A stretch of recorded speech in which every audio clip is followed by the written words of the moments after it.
do you get your news? Newspapers, television, radio or internet? Let's see what the public had to say first.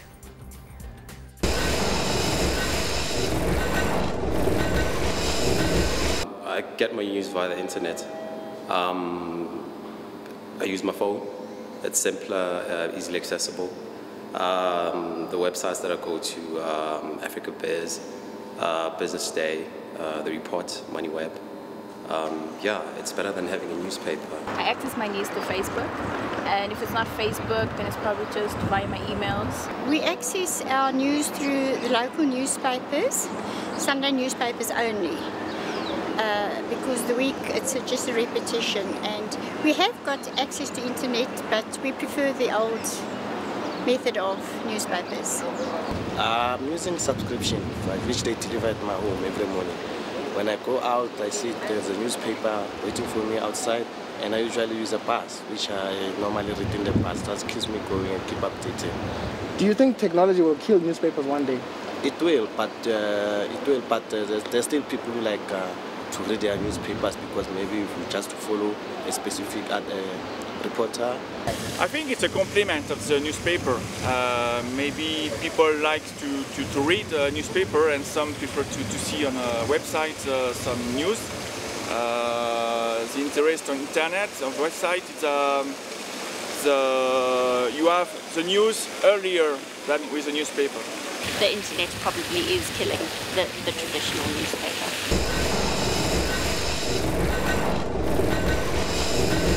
Anyway, how do you stay in touch with what's happening on the news front? Well, radio while you're driving is always a great option, or internet while you're at work. Yeah, I agree with you, me too. So does digital pose an opportunity or a threat? That's the subject for today's discussion. I'm Jackie Null alongside Fenley Foxon, and Media and Money starts now.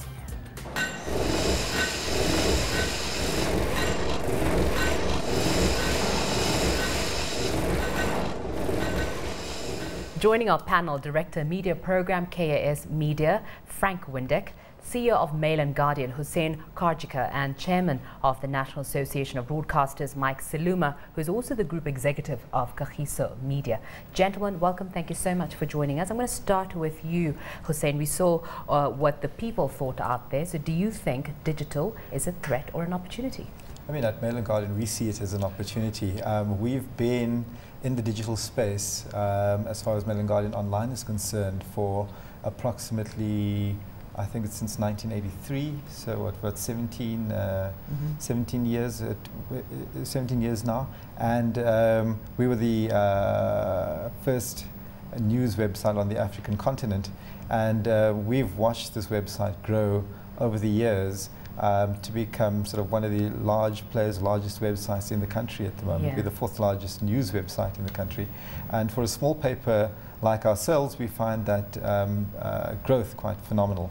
And we continue to see the growth both in terms of audience and in terms of revenue stream. In 1992, we had the era of the dot bomb, and everyone thought that the online space was didn't create sufficient business opportunities. We're seeing the reverse right now, and we're getting some sort of really good growth from a advertising revenue point of view as well. Yeah. So yeah, we see it's important. You're saying, will you see that the print side then will fall away eventually? Is that what you're saying? Look, I think that it probably will decrease. And as the younger audience grows and is more interactive with the online environments, we're expected to reduce. But I mean, over the last 2 years, we haven't experienced as sharp a decline in our print environment as has been experienced across the world. Now, there is the talk that South Africa does lag behind, and perhaps it will still come. But the way we see it is that we just remain innovative and create more and more different kinds of opportunities within the print environment for readers to become aware of and to enjoy in their reading time, and then sort of remain relevant, you know, to that audience. Yeah. Well, Mike, do you think that South Africans or Africa in general is a little bit apprehensive of online? I don't think so. You know, actually, I think about across all generations. Yeah, I think that with the younger generation, On the contrary, you're going to find that they would tend to be attracted to online, particularly mobile, because of accessibility issues and affordability issues. You know, I think that it is probably the emergence of online, you know, has created a whole new space, you know, for media generally, you know, to reach audiences that previously it would not have been able to reach before. Yeah. Well, Frank, what happens if newspapers becoming extinct? Well, I don't think that they will.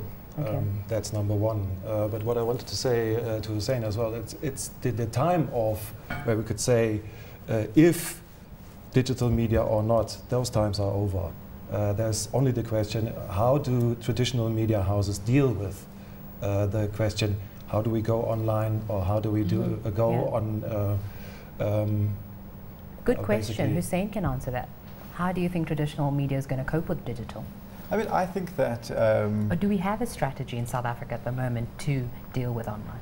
I think we do. I mean, I think that there's the bandwidth, the increase in bandwidth that we are getting into the country right now, and that'll see a lot more growth in terms of the readership that we do get online. And I think traditional media is preparing. I mean, I see a lot of the companies, the listed companies, for example, we get information from, are spending or investing quite heavily in their online environments. And I think that will pay off. I know it's pretty steep and the investment probably doesn't yield good returns right now, but I think that they are preparing themselves for the future.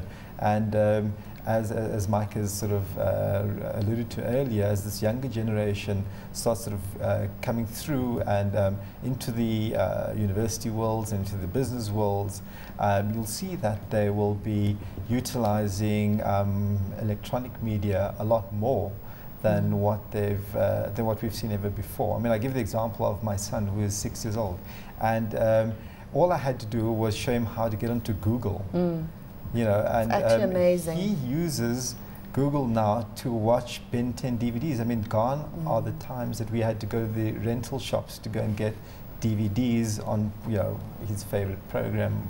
You know, so he uses Google now to find it, and he's 6, but he finds, he always just copy BEN 10 into Google, and he gets there. You know, so I mean, I think this is an indicator as to how youngsters will start using the digital space in the future. I mean, that's really a small example. I mean, kids at schools are using it for research. You know, so.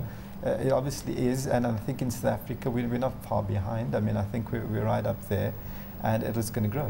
Mike, there was a gentleman that commented on that digital should complement traditional media instead of taking it over.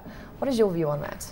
Hey, Jack, my view is that it is not really a question of one form of media dominating the other. I think that from a technological point of view, the convergence is happening, and it is going to force everybody, consumers as well as producers of information product, you know, to play in that space. You know, I think that because of the technological changes, it's going to be very difficult for any media owner or media operator to be successful as a one-trick pony, you know, to say I'm only in print, or I'm only in radio, or I'm only in TV, or even I'm only in telephony, you know, mobile. You know, I think that you are seeing, you know, a convergence where the mobile people are providing information, and where the newspapers, your traditional media, are beginning to move into digital. You know, I think that from I hear saying that his son was using Google. I think that the critical issue, there's two issues.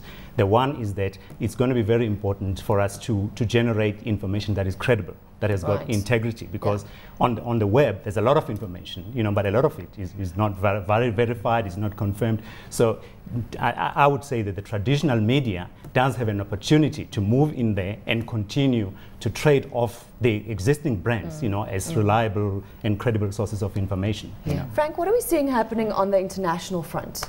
Who are the front runners in digital from an international point of view? Well, if you look at the African region, then definitely South Africa. Kenya is very much in front, but also especially Nigeria with its big market, but also with a lot of market opportunities that they have there. But we know that from the African continent we're still a few steps behind. So from an international perspective, who is taking digital? Who are the forefront runners for digital? Well, that are the usual suspects, I would say, the Europeans, the North Americans, parts of Asia.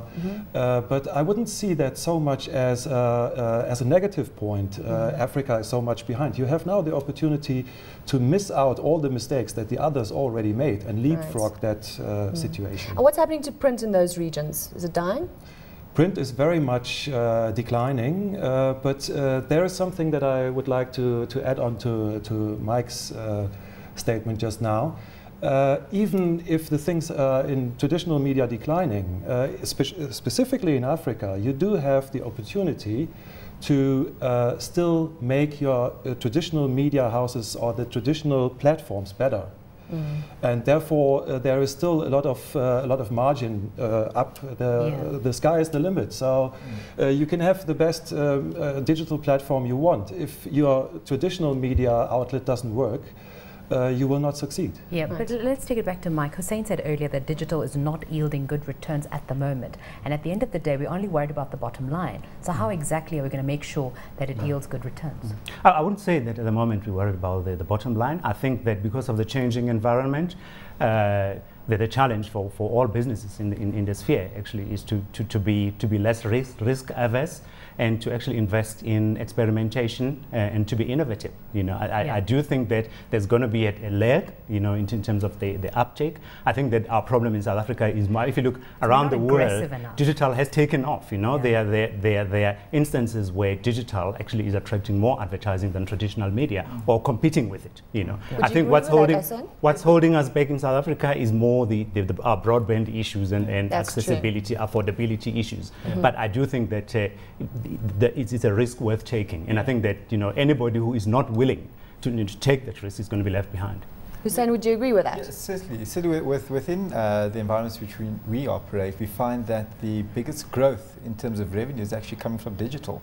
You know, so that obviously is a clear indicator as to where we should be investing.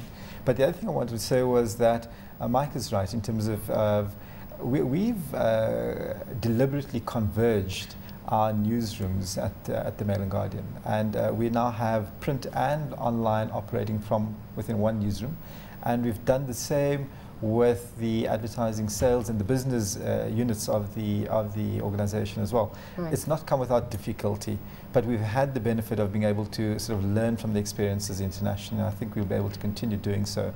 But it is a business imperative for us to be investing in these spaces, you know, going forward. And then the returns will come. You know, it's not important to us right now. We know that the markets will move in that direction in the future, and we'll continue.